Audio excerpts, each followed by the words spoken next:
Kedah kuat kuasa serta-merta, semua penjawat awam dilarang main golf.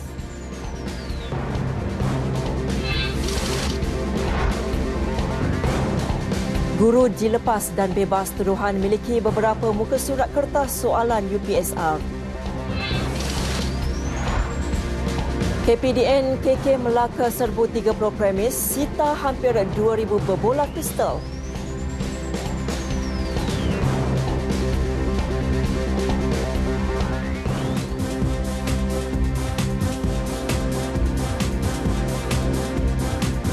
Assalamualaikum dan salam hormat. N5 edisi Rabu 18 Januari bersama saya Norlela Muhammad Nor. Lintas langsung ke negeri-negeri hari ini, kita mulakan dengan perkembangan berita dari RTM Sabah bersama Adrian Soidi, kemudian ke RTM Sarawak bersama Buma Win, selepas itu ke RTM Perak bersama Muhammad Nasrid Muhammad Nisyara dan akhir sekali ke RTM Negeri Sembilan bersama penyampai Syafiq Azrul Zafri. Semuanya seketika nanti. Teruskan kesetiaan anda bersama kami dalam N5.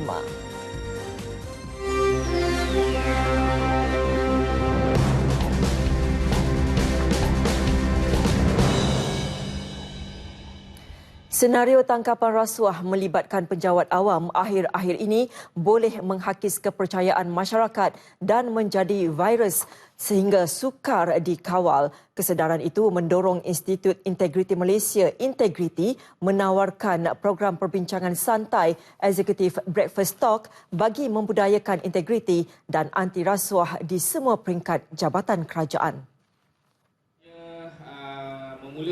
Pengarah dan Ketua Penyelaras Pusat Koordinasi dan Pemantauan Integriti Hamili Syam Harun berkata program itu dilaksanakan sepanjang tahun dengan lokasi pertama tahun ini berlangsung di Agensi Kualifikasi Malaysia MQA. Manakala lokasi kedua, program Executive Breakfast Talk berkenaan kepimpinan pengurusan dan takbir urus dalam perspektif integriti diadakan bersama pengurusan tertinggi dan pegawai kanan perhilitan di ibu negara hari ini. Menerusi program itu, beberapa ahli panel bertauliah bakal berkongsi pengalaman dan berbincang mengenai isu-isu integriti secara kolektif. Isu itu isu antarabangsa, sambutan ataupun terpulang pada kementerian itu sendiri.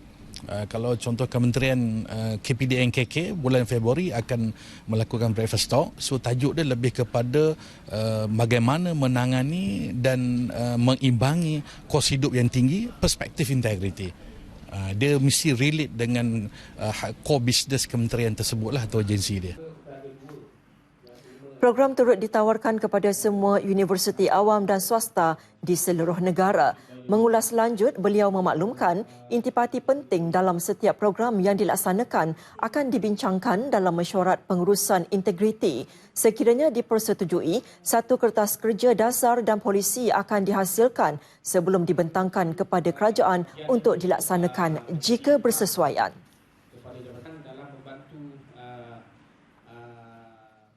Berkuat kuasa serta merta, semua pegawai tinggi jabatan dan agensi negeri di Kedah dilarang bermain golf di luar negara ataupun pakej bermain golf bersama kontraktor, pembekal atau orang berkepentingan semasa waktu pejabat. Menteri Besar Datuk Seri Ahmad Bashar Mat Hanifah mahu larangan sedemikian mengukuhkan integriti dalam kalangan penjawat awam.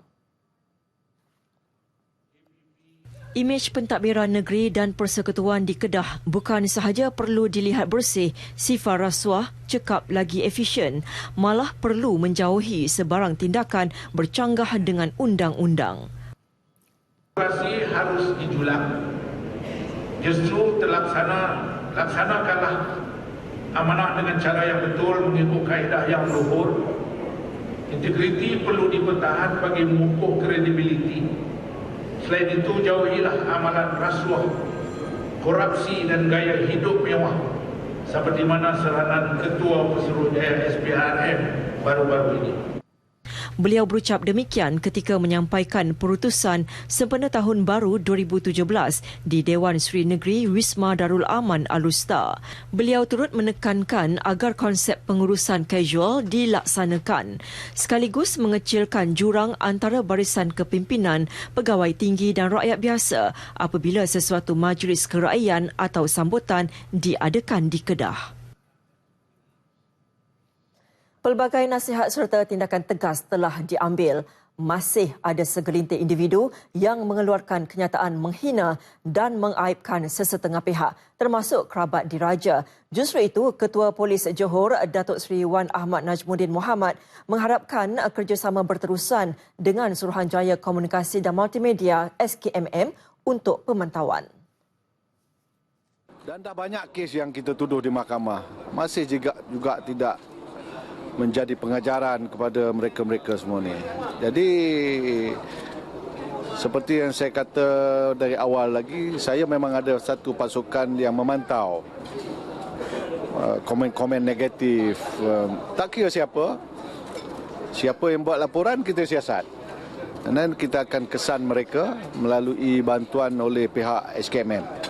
Masyarakat masih tidak sedar dengan implikasi tindakan mereka, termasuk berdepan tindakan undang-undang mengikut Akta Komunikasi dan Multimedia Malaysia dan Akta Hasutan. Justru orang ramai dinasihat tidak mengeluarkan sebarang kenyataan jelik, menghina atau mengaibkan mana-mana pihak. Beliau sebelum itu merasmikan Majlis Pelancaran Ekosistem Kondusif Sektor Awam PDRM Kontijen Johor.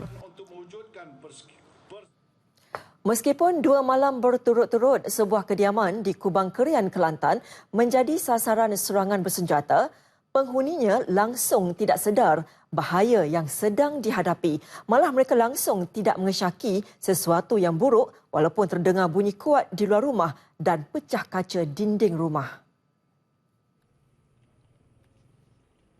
Pemilik rumah Eng Chi Han, 34 tahun, mengakui kejadian pertama berlaku 15 Januari lalu ketika mereka sekeluarga tiada di rumah dan hanya pembantu rumah sahaja yang ada di rumah ketika itu. Pembantu rumah yang berada dalam rumah ketika tembakan disasarkan juga tidak menyedari sasaran terus ke rumah majikannya. Manakala insiden kedua berlaku pada malam 16 Januari lalu ketika mereka sekeluarga berada di rumah. Lepas tu, malam juga kita ada dengar lah bunyi kuat. Tapi masa tu gelap, cek tak nampak lah kaca pecah tu. Lepas tu cek bila? Pagi pula saya pergi cek, baru nampak. Ada kesan tembakan. Yalah, masa tu saya pun fikir macam takut dia letak sendiri ke. Ya. Tapi yang repair kaca punya orang dia mari, dia pun cakap bukan sendiri pecah lah. Saya pun buat report lah. Mangsa hanya menyedari cermin tersebut pecah akibat kesan peluru selepas diberitahu pekerja kedai cermin yang datang membaiki cerminnya yang rosak. Sementara itu, Ketua Polis Kelantan, Datuk Dr. Abdul Rahman Ismail mengesahkan kejadian dan siasatan dilakukan mengikut Seksyen 427 Kanun Keseksaan. Ini merupakan kes kedua dilaporkan selepas kes sama dilapor 2 hari lalu di taman yang sama. Pihaknya percaya senjata yang digunakan adalah pistol angin. Kita cuma percayalah setakat ini suspek menggunakan senjata angin untuk memecahkan cermin pintu hadapan rumah pengadu. Motif kejadian kita belum dapat disahkan dan dalam kes ini tidak ada sebarang kecederaan.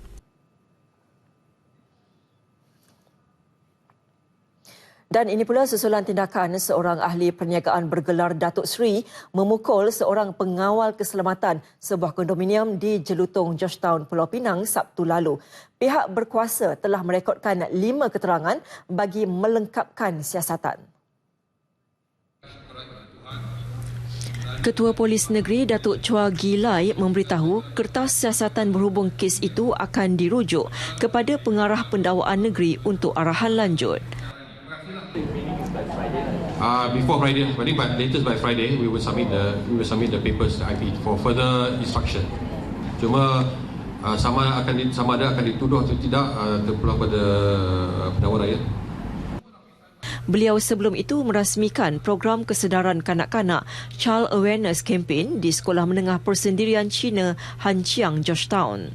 Dalam kejadian kira-kira 4 petang Sabtu lalu, seorang pengawal keselamatan berusia 43 tahun cedera di tangan dan dahi akibat dipukul suspek dengan alat pemotong besi. Bagaimanapun, suspek yang juga penghuni kondominium terbabit telah menyerah diri kemarin sebelum dibebaskan dengan jaminan polis pagi semalam. Kes disiasat mengikut Seksyen 324 Kanun Keseksaan.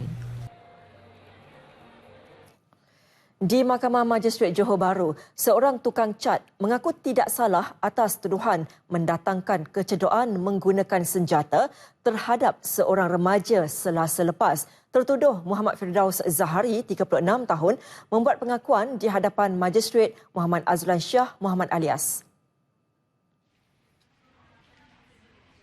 Mengikut pertuduhan, tertuduh melakukan kesalahan itu ke atas Muhammad Firdaus Ibrahim, 22 tahun pada 10 Januari lalu di Taman Johor Jaya, Johor Bahru kira-kira pukul 10 malam. Tertuduh didakwa mengikut Seksyen 324 Kanun Keseksaan dengan kes dikendalikan Timbalan Pendakwa Raya Muhammad Syafiq Muhammad Ghazali. Manakala tertuduh diwakili Peguam Bela Muhammad Ashraf Muhammad Diah dan Ahmad Yusri Ahmad Fuad. Mahkamah kemudian menetapkan jaminan RM5,000 dengan seorang penjamin dan kes disebut semula 16 Februari depan. Berdepan tuduhan membunuh 4 tahun lalu dan pihak pembelaan gagal menimbulkan keraguan munasabah sepanjang perbicaraan, seorang pemotong lori haram dihukum gantung sampai mati.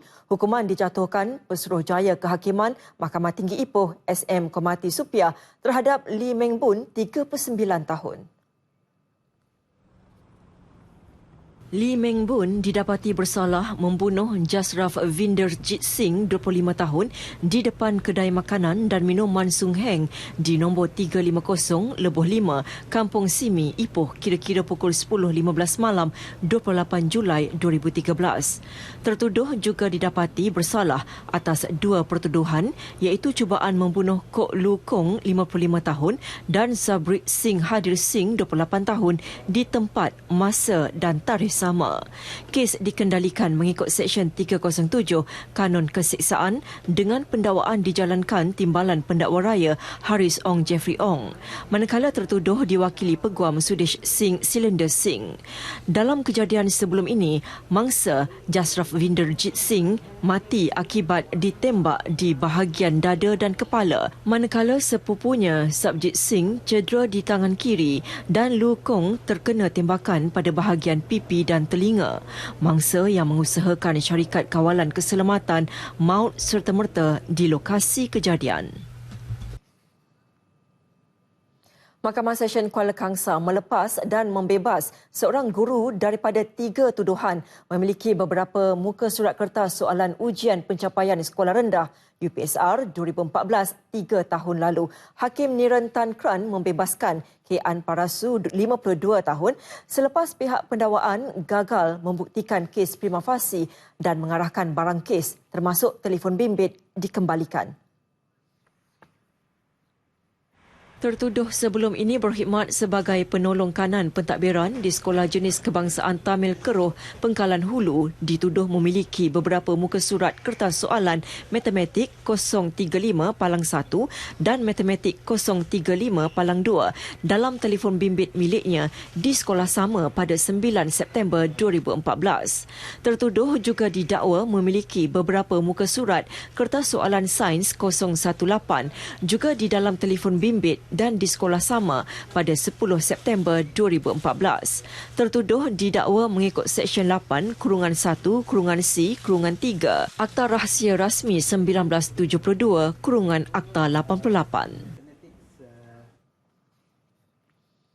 Mahkamah Rayuan membenarkan rayuan Datuk Seri Anwar Ibrahim dan anggota keluarganya terhadap keputusan Lembaga Pengampunan menolak petisyennya bagi pengampunan diraja atas sabitan meliwat. Keputusan sebulat suara panel 3 hakim Diketuai Datuk Rohana Yusof memerintahkan agar kes itu dikembalikan semula ke Mahkamah Tinggi bagi menentukan sama ada proses membuat keputusan oleh lembaga pengampunan boleh dicabar di mahkamah. Datuk Rohana yang bersidang bersama Hakim-Hakim Mahkamah Rayuan Datuk Seri Zakaria Sam dan Datuk Mary Lim Tiam Suan membuat keputusan itu selepas mendengar hujahan Peguam N. Surendran yang mewakili Anwar selaku perayu dan Peguam Kanan Persekutuan Suzana Atan yang mewakili pihak responden. Mahkamah Rayuan menetapkan pengurusan kes itu di Mahkamah Tinggi pada 2 Februari ini. Pada 24 Jun 2015, bekas Ketua Pembangkang itu, isterinya Datin Seri Dr. Wan Azizah Wan Ismail dan 2 anak perempuan mereka, Nurul Izzah serta Nurul Nuha, memfailkan permohonan untuk mencabar keputusan Lembaga Pengampunan menolak petisyen untuk mendapatkan pengampunan diraja bagi beliau pada 16 Mac tahun yang sama. Datuk Seri Anwar sedang menjalani hukuman penjara 5 tahun di penjara Sungai Buloh setelah Mahkamah Persekutuan pada 10 Februari 2015 mengekalkan sabitan dan hukuman kerana meliwat bekas pembantunya Muhammad Saiful Bukhari Azlan pada 2008. Pada 15 Julai tahun lalu, Hakim Mahkamah Tinggi Datuk Nur B. Arifin menolak permohonannya untuk membawa beberapa persoalan berhubung proses keputusan Lembaga Pengampunan itu.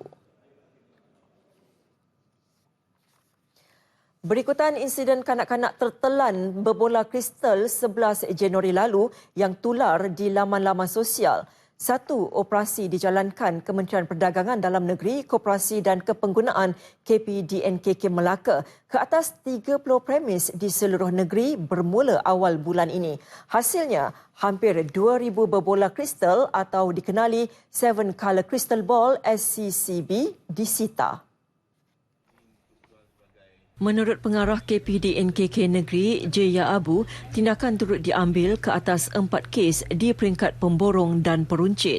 Mereka didapati melanggar Perintah Perlindungan Pengguna Larangan Terhadap Barang yang Tidak Selamat 2011 yang menjadi kesalahan di bawah Seksyen 23/6/A. Bagi mana-mana orang perseorangan, sabit kesalahan boleh didenda tidak melebihi RM50,000 atau penjara selama tempoh tidak melebihi 3 tahun atau kedua-duanya sekali. Dan bagi kesalahan kali kedua atau kali kemudiannya boleh didenda tidak melebihi RM100,000 atau penjara tidak untuk tempoh tidak melebihi 5 tahun atau kedua-duanya.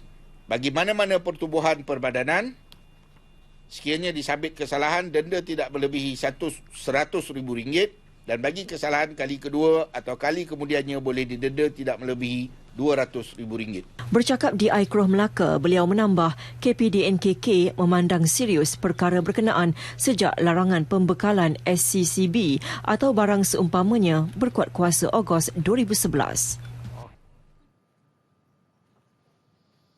Sebuah rumah setingkat berstruktur kayu runtuh sekitar pukul 2 pagi tadi di Lot 243 Kampung Pemindahan Marudi. Insiden bagaimanapun tidak melibatkan sebarang kemalangan jiwa memandangkan ketika kejadian tiada penghuni dalam rumah berkenaan. Mengesahkan kejadian, Ketua Bomba dan Penyelamat Zon Miri, Penguasa Bomba Kanan 1, Lau Po Kiong, Tinjauan Pegawai Bomba dan Penyelamat Daerah Marudi di lokasi insiden mendapati tiang rumah tersebut telah usang dan dimaklumkan dalam keadaan condong sebelum kejadian. Hasil pemeriksaan juga mengesahkan tiada mangsa berada dalam rumah berkenaan. Difahamkan penghuni rumah itu Azman Ali, 45 tahun, yang tinggal bersendirian telah dihantar oleh jiran ke rumah sewa emaknya di Pasar Marudi. 53 penumpang 2 bas ekspres berdepan detik mencemaskan apabila bas dinaiki terbabit dalam satu kemalangan di Machang, Kelantan awal pagi tadi. Kenyataan Jabatan Bomba dan Penyelamat Negeri memaklumkan insiden berlaku di hadapan sebuah stesen minyak Batu 23 Labuk Jalan Machang, Kota Baru pukul 5 pagi melibatkan sebuah lori trailer serta 2 bas ekspres. Dalam insiden ini, kesemua penumpang bas terselamat manakala kedua-dua pemandu bas ekspres Muhammad Latfi Zakaria 54 tahun dan Muhammad Razi Muhammad Nur 53 tahun cedera. Kejadian dipercayai berlaku apabila sebuah lori trailer yang masuk ke stesen minyak dirempuh dari belakang oleh sebuah bas sehingga mengakibatkan sebuah lagi bas yang berada di belakangnya tidak sempat mengelak.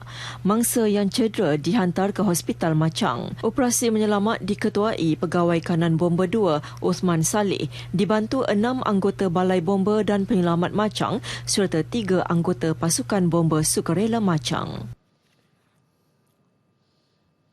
Baiklah saudara, lintas langsung N5 dimulakan dengan perkembangan dari Sabah dan terus saja ke Kota Kinabalu bersama Adrian Soedi di sana. Silakan Adrian. Terima kasih Nurlela di Angkasa Puri. Salam sejahtera dan salam sehati sejiwa. Sebanyak 17 buah kampung di Kota Marudu dinaiki air berikutan hujan berterusan sejak tengah malam tadi. Antara kampung yang terjejas, Kampung Talantang 1, Kampung Masalong, Kampung Magaratong, Kampung Rakit, Kampung Morion dan Kampung Pisau. Setakat 3.30 petang tadi, seramai 808 penduduk melibatkan 159 keluarga dipindahkan di 5 pusat pemindahan.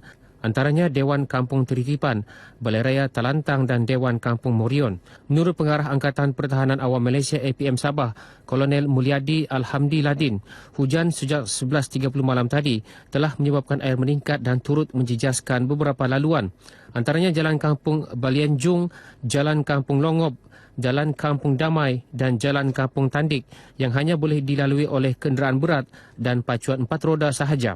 Paras air Sungai Bongon dilaporkan menurun dari 8.2 meter kepada 8 meter namun masih berada pada paras bahaya. Manakala paras air Sungai Bandau turut menurun kepada 5.8 meter daripada 6.5 meter.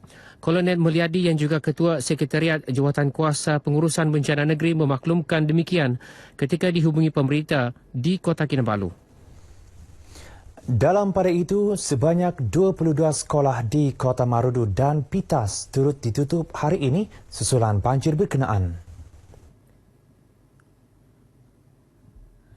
Pengarah Pendidikan Negeri Datuk Maimunah Suhaibul dalam kenyataannya berkata ia membabitkan 17 sekolah di Kota Marudu termasuk 1 sekolah menengah iaitu Sekolah Menengah Kebangsaan Langkon dan 5 sekolah rendah di Pitas.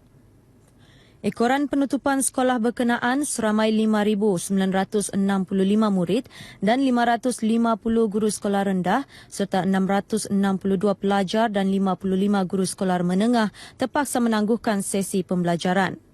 Sementara itu, Sabah Electricity Sendirian Berhad SESB mengambil tindakan menutup bekalan elektrik di beberapa buah kampung di Kota Marudu. Ekoran pencawang elektrik di kawasan berkenaan mula dinaiki air.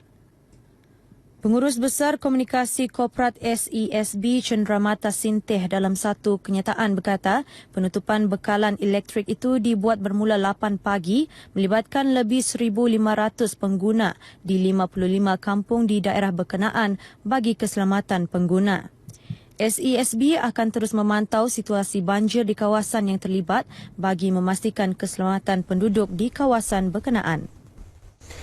Kerajaan memberi jaminan akan menghulurkan bantuan dan menyalurkan peruntukan yang diperlukan bagi membaiki kemudahan infrastruktur yang rosak akibat bencana di negeri ini. Ketua Menteri Datuk Seri Panglima Musa Haji Aman berkata, ini termasuk membaiki kemudahan jalan raya dan jambatan yang rosak terutamanya dalam musim tengkujuh yang sedang melanda beberapa kawasan di negeri ini. Beliau menyatakan demikian kepada media selepas mengadakan mesyuarat pertama Badan Perhubungan UMNO Sabah bagi tahun 2017 di Kota Kinabalu. Dalam pada itu, Datuk Musa yang juga Ketua Badan Perhubungan UMNO Sabah menyatakan aktiviti turun padang berjumpa rakyat telah menjadi rutin pemimpin UMNO di negeri ini tanpa mengira sebelum, semasa atau selepas pilihan raya. Rutin kepada UMNO, pemimpin UMNO, termasuk bahagian, ketua bahagian, termasuk ketua wanita, puteri dan pemuda, sentiasa saya minta turun ke padang. Berjumpa dengan rakyat, memasrah dengan rakyat. Yang penting apa masalah mereka, kita harus bantu. Dato' Musa juga meminta semua pemimpin UMNO untuk aktif dalam memberi penjelasan dan penerangan kepada rakyat tentang usaha yang dilaksanakan kerajaan dalam perjuangan membela nasib rakyat.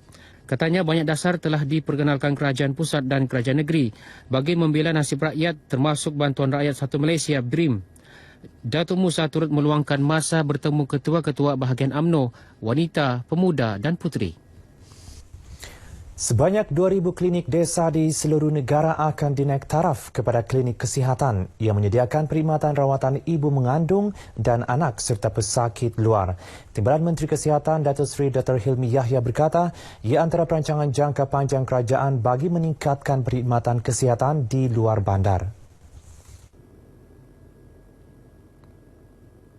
Menurut Datuk Seri Hilmi, langkah itu juga sejajar dengan polisi kementerian untuk memberi tumpuan terhadap kesihatan prima bagi menambah baik kemudahan kesihatan di negara ini.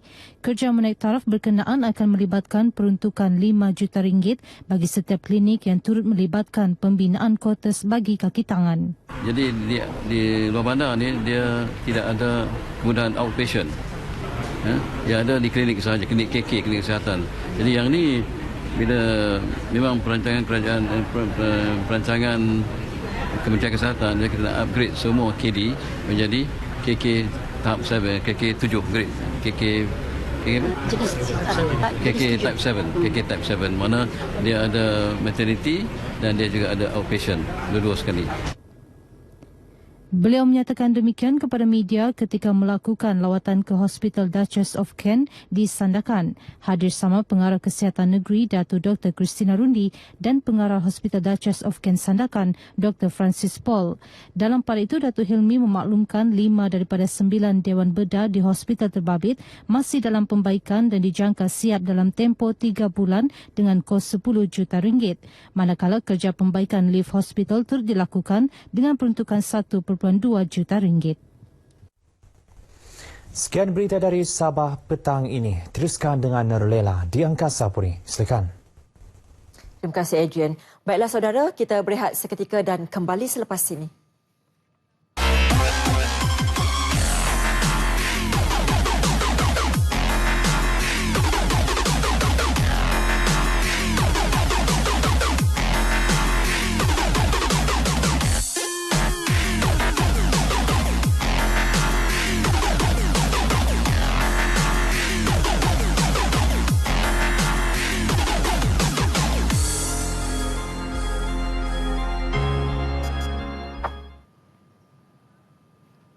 Bersua kembali, pengusaha pasir di Kelantan perlu mematuhi arahan penetapan harga yang dikeluarkan kerajaan negeri berkuat kuasa hari ini. Penetapan harga melibatkan pasir kasar, pasir halus dan pasir kotor menunjukkan penurunan antara 15 hingga 20% berbanding harga sebelumnya. Keputusan menurunkan harga itu diputuskan dalam mesyuarat Exco selepas mengambil kira kepentingan semua pihak termasuk pengusaha dan pengguna, juga hasil persetujuan antara 10 wakil daripada 77 pengusaha pasir seluruh negeri yang dicapai baru-baru ini. Harga bagi pasir kasar adalah RM10.60 bagi setiap tan, pasir halus RM13, manakala pasir kotor RM8 satu tan. Berlaku harga yang kita tetapkan ini tidak dipatuhi oleh pengusaha pasir, maka kita sudah buka bilik gerakan khas di PTG dan juga bilik gerakan khas di pejabat tanah. Mereka boleh mengadu kepada pejabat tanah, bersiap dengan resit dan sebagainya, maka pihak PTG akan mengambil tindakan sewajarnya ke atas pengusaha yang tidak patuh kepada arahan kerajaan. Pengumuman berikutan aduan yang diterima Persatuan Pemaju Hartanah dan Perumahan Malaysia Redha Kelantan terhadap tindakan pembekal pasir menaikkan harga pasir sehingga 100%.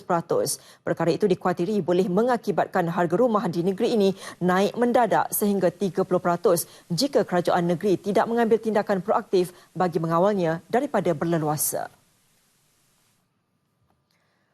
Rawatan hepatitis C boleh didapati pada harga mampu milik di hospital-hospital kerajaan sebaik sahaja penyelidikan klinikal disiapkan tidak lama lagi.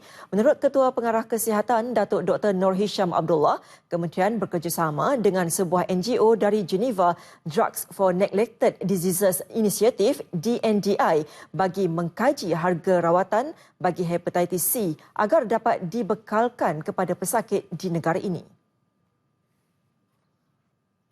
Our target, working together with DNDI and the government of Malaysia, is to bring the cost of treatment right down to $300. That is our target. So we hope that by end of this year, we are able to deliver our plan and target to achieve the $300. Penyelidikan klinikal itu bakal diselaras di 6 hospital, iaitu Hospital Selayang, Hospital Ampang, Hospital Sungai Buloh, Hospital Sultanah Bahiyah Alusta, Hospital Tengku Ampuan Afzan Kuantan dan Pusat Perubatan Universiti Malaya. Kajian akan melibatkan hampir 200 pesakit bagi menilai keberkesanan rawatan baru untuk hepatitis C. Terdahulu, Datuk Dr. Nur Hisham menyaksikan majlis menandatangani memorandum persefahaman antara Pusat Penyelidik Klinikal Malaysia dan CNR Research Incorporated Korea. Memorandum bertujuan mempromosikan kajian klinikal antara Malaysia dan Korea Selatan bagi tujuan latihan perubatan dan pembedahan.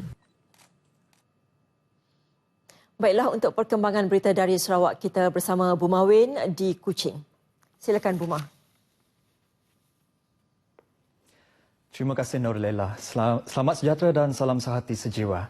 Majlis angkat sumpah bagi timbalan-timbalan Ketua Menteri dan Menteri-Menteri Sarawak di bawah Ketua Menteri baharu Dato' Amar Abang Abdul Rahman Zohari Tun Abang Haji Openg akan diadakan esok. Jabatan Penerangan dalam kenyataan yang dikeluarkan semalam memaklumkan majlis akan berlangsung pada pukul 10.30 pagi di Kompleks Dewan Undangan Negeri Sarawak di Petra Jaya, Kuching. Sarawak dijangka menerima seorang timbalan Ketua Menteri baharu bagi mengisi jawatan yang ditinggalkan oleh Dato' Amar Abang Abdul Rahman Zohari. Dato' Amar Abang Abdul Rahman Zohari adalah antara 3 timbalan Ketua Menteri di bawah kepimpinan Allahyarham Tan Sri Adenan. 2 lagi ialah Dato' Amar Douglas Ugah Embas dan Tan Sri Dr. James Jemut Masing. Desas-desus menyatakan Menteri Perindustrian dan Pembangunan Keusahawanan, Perdagangan dan Pelaburan, Dato' Amar Abang Tengah Ali Hassan akan mengisi kekosongan itu memandangkan beliau pemimpin paling kanan dalam Parti Pesaka Bumiputera Bersatu PBB, Parti Tonggak Kerajaan Barisan Nasional Sarawak. Dato' Amar Abang Tengah juga merupakan Menteri Perancangan Sumber dan Alam Sekitar 2 negeri. Selain daripada itu, seorang pemimpin kanan PBB dijangka mengisi kekosongan jawatan Menteri Perumahan dan Urbanisasi serta Menteri Pelancongan, Kesenian dan Kebudayaan, 2 portfolio yang sebelum ini dipegang oleh Dato' Amar Abang Abdul Rahman Zohari. Dato' Amar Abang Abdul Rahman Zohari 67, anak lelaki bongsu yang di-Pertua Negeri Sarawak yang pertama, Tun Abang Openg Abang Sapii, mengangkat sumpah jawatan sebagai Ketua Menteri ke-6 Sarawak di hadapan yang di-Pertua Negeri, Tun Abdul Taib Mahmud pada Jumaat lepas di Astana Negeri. Umat Islam terutama penduduk sekitar Pantai Damai terus membanjiri kediaman Ketua Menteri ke-5 Sarawak Allahyarham Datuk Patinggi Tan Sri Adenan Satim untuk majlis tahlil hari ke-6 malam tadi di Damai Jaya, Petra Jaya, Kuching. Solat berjemaah Maghrib Isyak dan bacaan Yasin itu turut disertai Speaker Dewan Undangan Negeri Dato' Amar Muhammad Asfi Awang Nasar, Menteri Muda Kemudahan Awam bagi Elektrik dan Komunikasi Dr. Abdul Rahman Junaidi, Menteri Muda Pembangunan Perindustrian bagi Penggalakan Pelaburan dan Promosi Datuk Julaihi Narawi dan Ahli Parlimen Kota Samarahan Rubiah Wang.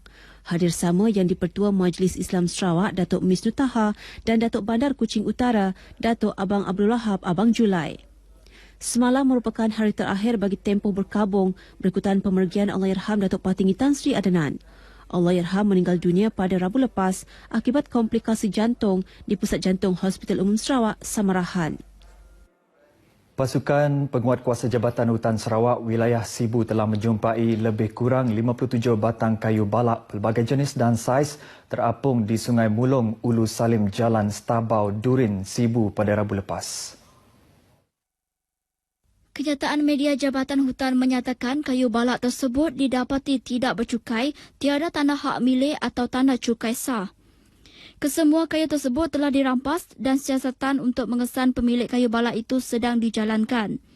Pemilikan kayu balak tanpa cukai atau royalti merupakan satu kesalahan di bawah Seksyen 95 dan 96 Ordinan Hutan 2015 yang boleh dikenakan denda tidak kurang RM25,000 dan tidak melebihi RM150,000 atau penjara tidak melebihi 5 tahun jika sabit kesalahan.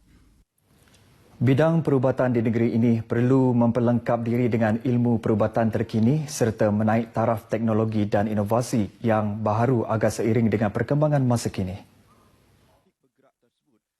Ketua Menteri Datuk Amar Haji Abdul Rahman Zohari Tun Abang Haji Hopeng berkata, ini berikutan bidang tersebut perlu berhadapan dengan cabaran seperti peningkatan populasi penduduk serta pertambahan pelbagai jenis penyakit baharu yang lebih kompleks. Jelas beliau, dalam menghadapi perkara tersebut, masyarakat sangat memerlukan rawatan yang canggih serta perkhidmatan yang terbaik daripada pengamal perubatan.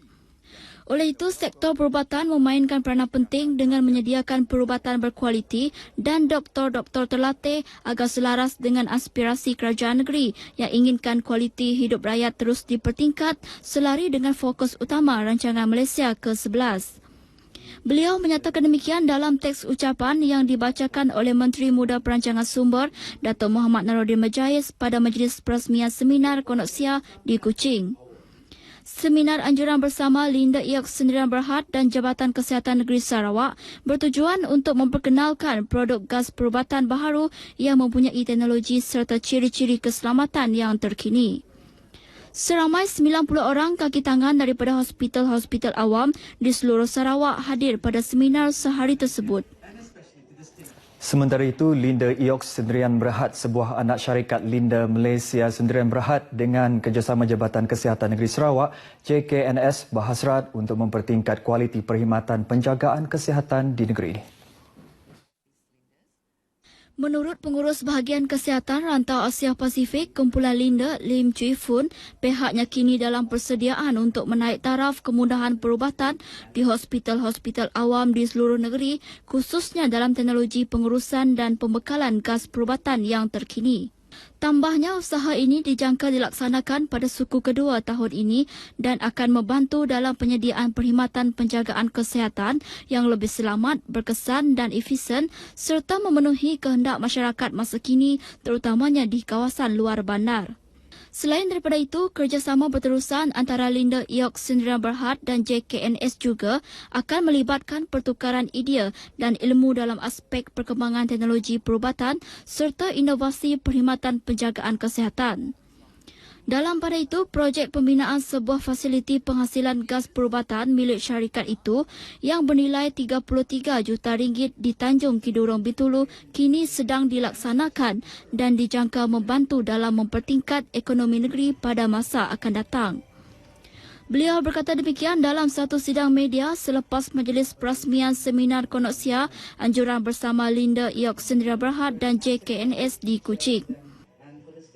Baik, setakat ini dahulu berita dari Sarawak untuk N5 petang ini. Berita seterusnya kembali bersama Nur Lela di Angkasa Puri. Silakan. Ya, Bu Mat, terima kasih. Baiklah, saudara, N5 diteruskan dengan lintas langsung dari Perak bersama Muhammad Nasrid Muhammad Nishara di Ipoh. Silakan. Terima kasih Nur Lela. Perak menerima sumbangan terbesar keluaran dalam negara kasar KDNK menerusi sektor pembinaan dengan 5.6% dicatatkan pada tahun 2015. Sumbangan projek pembangunan dan perumahan itu dilaksanakan demi memenuhi keperluan rakyat. Malah sektor itu juga dijangka akan terus menjadi penyumbang terbesar ekonomi negeri ini. If you look components for the contribution for the GDP growth, we can see that the construction sector, sektor pembinaan memberikan sumbangan pertumbuhan yang tinggi, bukan sumbangan pada GDP itu, pertumbuhan yang tinggi dari segi GDP-nya untuk pertumbuhan GDP negeri Perak itu. Beliau berkata demikian selepas menyaksikan majlis menandatangani perjanjian kontrak pembinaan di antara Bintang Wirajaya Sendirian Berhad dengan Huashi Malaysia Sendirian Berhad di Ipoh. Kontrak perjanjian ditandatangani pengarah projek di Aman Residensi Sendirian Berhad, Stanley Tung Mun Fong dan pengerusi lembaga Huashi Malaysia Sendirian Berhad Zhang Hichuan. Sebanyak 1,324 unit rumah mampu milik itu dibina di tapak seluas 9.85 hektar. Projek dibangunkan dalam 2 fasa dengan fasa pertama pembinaan pangsapuri 5 tingkat. Manakala fasa kedua melibatkan pembinaan pangsapuri 15 tingkat yang dijangka siap sepenuhnya tahun depan. Universiti Tengku Abdul Rahman, UTA dan Akademi Sains Sosial China memeterai kerjasama penerbitan kajian tokong China dalam gua yang wujud sebelum Perang Dunia Kedua sekitar Ipoh. Penerbitan kajian diyakini dapat melonjakkan lagi nama Perak di peringkat antarabangsa. Exco Kerajaan Negeri Datuk Dr. Mah Han Sun memaklumkan kajian yang dijangka dikeluarkan Julai ini dapat meningkatkan kunjungan pelancong Cina ke Perak, terutamanya Ipoh. Penerbitan buku ini bakal membantu kita dalam usaha kita untuk memperkenalkan negeri Perak dan khususnya dari segi pelancongan case temper ini ke seluruh dunia. Beliau berkata demikian selepas pemeteraian kerjasama ini di Ipoh.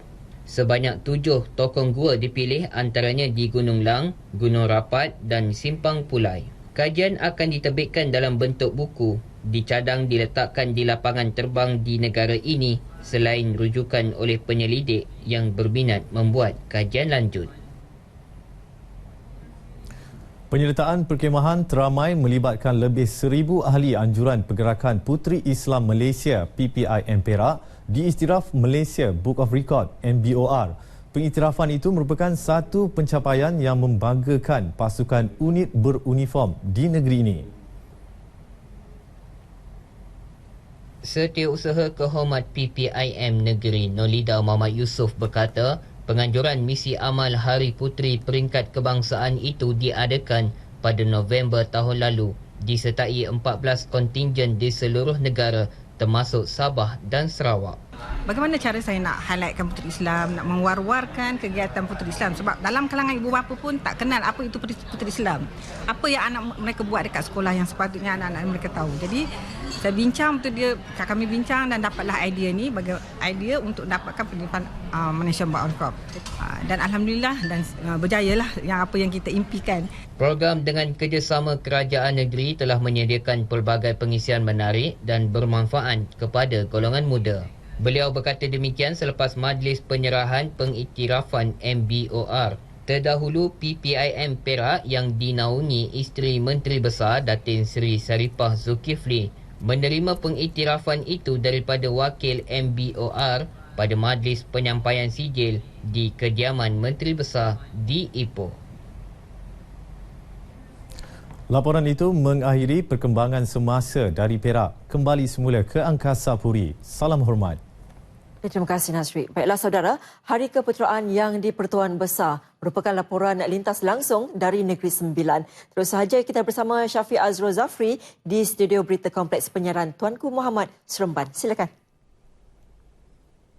Nurlela di Studio 3 Angkasa Puri. Terima kasih. 14 Januari lepas merupakan sambutan Hari Keputeraan yang di-Pertuan Besar Negeri Sembilan, Tuanku Muhriz Ibni Almarhum Tuanku Munawir ke-69. Seluruh masyarakat di negeri ini tidak melepaskan peluang menzahirkan ucapan untuk baginda terus mentadbir negeri. Saya Badarudin Ujang mengucapkan selamat Hari Keputeraan kepada Duli Yang Maha Mulia Tuanku Muhriz Ibni Almarhum Tuanku Munawir. Sempena Hari Keputeraan, semoga dipelihara Tuhan. Saya ingin mengucapkan selamat Hari Keputeraan ke bawah Duli Yang Maha Mulia yang di-Pertuan Besar Negeri Sembilan, Tuanku Muhriz Ibni Almarhum Tuanku Munawir yang ke-69. Semoga terus memerintah negeri dan juga dipanjangkan umur dan selamat sejahtera. Saya ingin mengucapkan selamat Hari Keputeraan kepada Duli Yang Maha Mulia Tuanku yang di-Pertuan Besar Tuanku Muhriz Ibni Almarhum Tuanku Munawir. Semoga dipanjangkan umur dan sentiasa di bawah lindungan Allah Subhanahu Wa Taala. Saya ucapkan selamat Hari Keputeraan kepada Duli Yang Maha Mulia, Tuanku yang di-Pertuan Besar Negeri Sembilan, Tuanku Mukhlis Ibni Almarhum Tuanku Munawir. Saya mengucapkan, saya berharap supaya Tuanku diberikan kesihatan yang baik dan dipanjangkan umur. Saya mengucapkan selamat Hari Keputeraan kepada Tuanku yang di-Pertuan Besar Negeri Sembilan, Tuanku Mukhlis Ibni Almarhum Tunku Munawir. Semoga panjang umur dan dalam peliharaan Allah. Harapan ini secara tidak langsung mewakili suara rakyat Negeri Sembilan. Laporan yang disediakan Siti Zainab Abdul Syukur menyebut Tuanku Mukhlis merupakan keturunan langsung salah silah lebih 200 tahun keturunan Raja Lenggang dan Raja Alam Pagaruyung Sumatera. Diputerakan pada 14 Januari 1948, Tuanku Mukhlis merupakan satu-satunya anak lelaki almarhum Tuanku Munawir Tuanku Abdul Rahman dan Tuanku Ampuan Durah Tuanku Besar Burhanuddin. Baginda secara rasmi dilantik yang di-Pertuan Besar Negeri Sembilan ke-11 pada 26 Oktober 2009 di Balairong Seri Istana Besar Seri Menanti. Jika di negeri-negeri lain, panggilan Sultan digunakan bagi merujuk gelaran raja, namun yang di-Pertuan Besar digunakan di Negeri Sembilan. Juruadat Lembaga Muzium Negeri, Datuk Seri Maharaja Khalid Bongit memberitahu, terdapat sejarah panggilan yang di-Pertuan Besar digunakan di negeri ini. Perkataan yang di-Pertuan ini sebenarnya adalah berasal daripada Pagaruyung Minangkabau. Sebab raja yang mula-mula ditabalkan di Seri Menanti ini adalah daripada Pagaruyung, iaitu Yang Tan Raja Melewah. Ya. Dan Negeri Sembilan ini juga adalah tanah rantau ke-16 Minangkabau. Sebab itu dikatakan tanah pangkal Minangkabau, tanah pangkal Minangkabau, tanah rantau Negeri Sembilan. Luak berpenghulu, rantau diberi beraja dengan gelaran yang di-Pertuan Besar. Mengikut sejarah, pembesar-pembesar terdahulu ke Pagaruyung Minangkabau untuk menjemput seorang raja bagi mentadbir Negeri Sembilan. Raja Melewah merupakan raja pertama di negeri ini yang telah terpilih selepas melalui beberapa ujian, termasuk berbaring atas batu 1000 perjanjian dialas dengan daun paling berbisa, iaitu jelatah gajah. Justeru, penggunaan yang di-Pertuan diperoleh menerusi sejarah terdahulu dan merupakan salah satu keunikan di bumi beradat ini. Dalam pada itu, kuasa undang yang 4 diperlukan untuk terus menyandang pesaka dan memerintah luak yang bermaksud daerah. Di Negeri Sembilan, terdapat 4 undang iaitu Undang Luak Sungai Ujung, Undang Luak Jelebu, Undang Luak Johor dan Undang Luak Rembau yang berkuasa melantik yang di-Pertuan Besar sekiranya berlaku kemangkatan. Mereka ini adalah pemerintah ulung. Pemerintah ulung di Sembilan ini. Sebab itu kuasa mereka itu adalah mutlak. Kalau 4-4 ini seorang tak bersetuju atas pelantikan atau calonan Duli Tuanku, terpaksa mereka itu bermusyawarah semula sehingga bulat. Yang dikatakan dalam adat itu, bulat segolek pipih selayang katanya. Sehubungan itu, kesepakatan diperlukan untuk terus menjaga pesaka dan seterusnya menjunjung adat. Dan sempena Hari Keputeraan Tuanku Mukhlis, Kerajaan Negeri telah mengatur pelbagai program sambutan. Kerajaan Negeri memutuskan untuk melaksana program bermula esok tahun ini berikutan menghormati kemangkatan anakda baginda almarhum Tunku Alif Husin Saifuddin Al-Amin 15 Januari tahun lalu.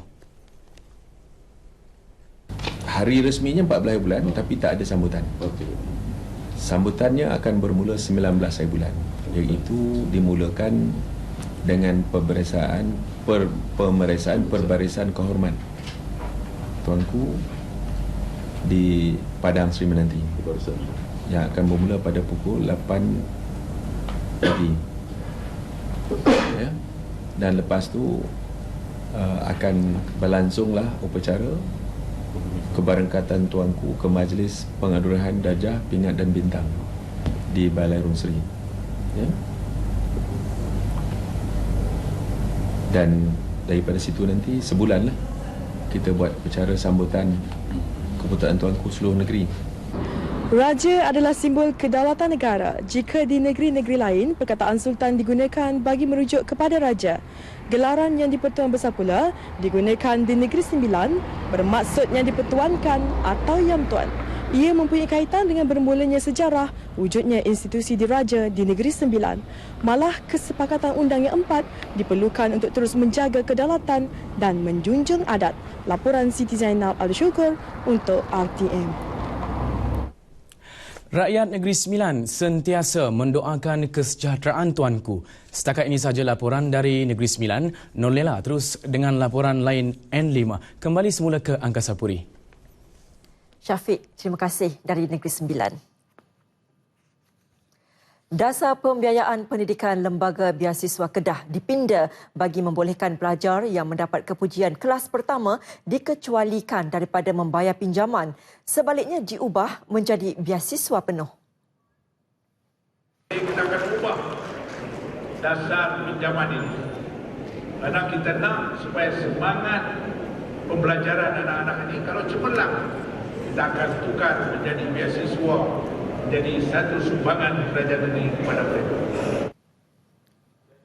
Dana bagi tabung lembaga biasiswa negeri turut ditambah menerusi kerjasama strategik dengan pihak swasta, organisasi perniagaan dan anak syarikat kerajaan negeri. Langkah bertujuan membolehkan lebih ramai pelajar anak negeri ini tanpa mengira kaum mendapat pembiayaan untuk melanjutkan pengajian tinggi. Malah Pejabat Menteri Besar turut menyediakan insentif khas bersifat one-off sebagai menghargai pelajar cemerlang di peringkat ijazah pertama. Sempena Tahun Melawat Pahang TMP 2017, kerajaan negeri menyasarkan kehadiran 1 juta pelancong Cina ke negeri ini. Angka kemasukan pelancong negara tembok besar itu seramai 500,000 orang pada 2015 dijangka akan terus meningkat. Beberapa kawasan pelancongan telah dikenal pasti yang menjadi lokasi wajib pengunjung, termasuk kawasan tanah tinggi seperti Genting Highlands, pusat peranginan serta aktiviti memancing ikan layaran di Rompin. I think China, the market is huge, and as mentioned by the Prime Minister, that they have 300 million, the middle class people that can afford to travel abroad. Then, of course, Malaysia is one of their favorite destination, with because we also have the local Chinese here. They don't have a barrier in their language, and the food, and also the culture. Pada sidang media di Kuantan, beliau menambah Majlis Pengisytiharan Tahun Melawat Pahang 2017 akan disempurnakan oleh pemangku Raja Pahang Tengku Abdullah Sultan Haji Ahmad Shah pada 20 Januari ini di UTC Kuantan. Pelbagai acara menarik menanti pengunjung termasuk pameran dan jualan oleh agensi kerajaan, jualan produk berasaskan pertanian dan persembahan kebudayaan khas. Kempen Tahun Melawat Pahang 2017 akan diteruskan dengan mengadakan konvoi menjelajah hampir ke semua negeri di Semenanjung bermula Februari depan. Dalam pada itu, Kementerian Pelancongan turut menetapkan dataran Bentong sebagai lokasi sambutan Tahun Baru Cina peringkat kebangsaan pada 11 Februari depan.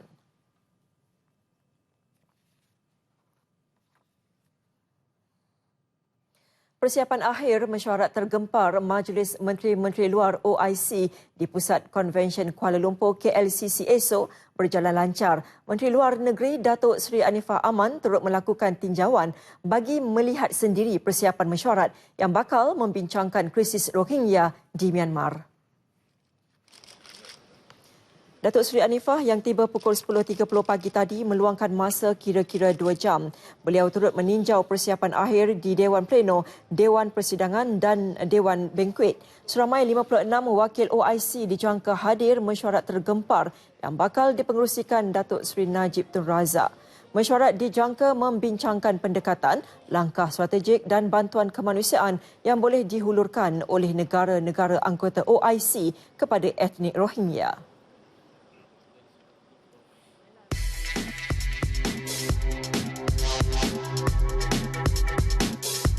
Secara langsung Transformasi Nasional 50, Khamis 11 Januari 2017, 9 malam, TV1.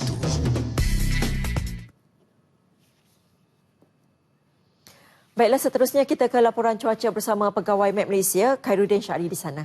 Silakan Khairuddin. Terima kasih rakan Nia Kasapuri. Assalamualaikum warahmatullahi dan salam sejahtera. Info cuaca petang ini kita mulakan dengan meninjau corak tiupan angin serantau. Negara kita terus dipengaruhi tiupan angin yang secara melebar dari arah timuran memasuki kawasan yang berada pada latitude yang lebih ke utara dengan agak kencang yang turut boleh mendedahkan kawasan perairan sekitar laluannya kepada keadaan yang bergelora. Ciri ini juga berpotensi insya-Allah memberikan siri hujan lebat terutamanya di timur Sabah, begitu juga untuk timur Semenanjung. Sehubungan itu, amaran hujan lebat peringkat kuning masih lagi dikekalkan untuk negeri Kelantan, Terengganu dan juga Pahang, di mana hujan lebat dijangkakan boleh berlaku sehingga hari Jumaat ini 20 Januari 2017. Selain daripada itu, amaran hujan lebat peringkat jingga juga turut dikeluarkan untuk timur Sabah yang turut membabitkan seluruh bahagian Kudat, beberapa bahagian di beberapa daerah di bahagian pantai barat, begitu juga untuk beberapa daerah untuk bahagian Sanakan, di mana ia dijangka boleh berlarutan sehingga ke tengah malam nanti. Justru itu, penduduk-penduduk yang terlibat, anda disarankan agar mengikuti perkembangan cuaca dari masa ke semasa dan sila patuhi arahan pihak berkuasa sekiranya ada dikeluarkan. Selain daripada itu, amaran angin kencang laut bergelora kategori pertama juga turut dikekalkan untuk sepanjang kawasan perairan yang berada pada latitude yang lebih ke utara ini, di mana ia juga dijangka boleh berlanjutan sehingga ke Isnin hadapan 23 Januari 2017. Angin kencang dengan kelajuan 40 hingga 50 km sejam dan dengan ombak boleh mencapai ketinggian sehingga 3,5 meter yang berlaku di kawasan perairan ini adalah berbahaya kepada bot-bot kecil. Pada masa yang sama, amaran angin kencang laut bergelora kategori pertama juga adalah turut melibatkan kawasan perairan Kelantan dan juga Terengganu. Begitu juga untuk sebahagian besar kawasan perairan negeri Sabah dan juga Persekutuan Labuan, di mana di dalam tempoh ini juga keadaan bergelora ini adalah berbahaya kepada aktiviti rekreasi dan juga sukan laut.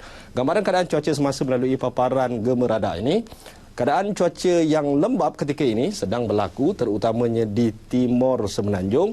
Hujan berserta ribut petir juga ketika ini sedang berlaku di pedalaman negeri Pahang, pedalaman Selangor, Negeri Sembilan dan juga Melaka. Begitu juga di sekitar negeri Johor, di mana keadaan cuaca yang lembap ini juga dijangka boleh berlarutan sehingga ke malam nanti.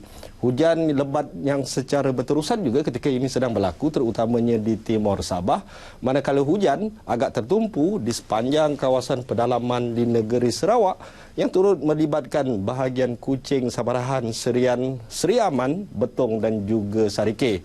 Keadaan cuaca lembap yang berlaku di kawasan pedalaman di negeri Sarawak ini juga turut dijangkakan insya-Allah boleh berlarutan sehingga ke malam nanti. Seterusnya, kita ikuti pula tinjauan keadaan cuaca untuk sepanjang hari esok bagi bandar-bandar utama dalam negara. Assalamualaikum warahmatullahi dan salam sejahtera.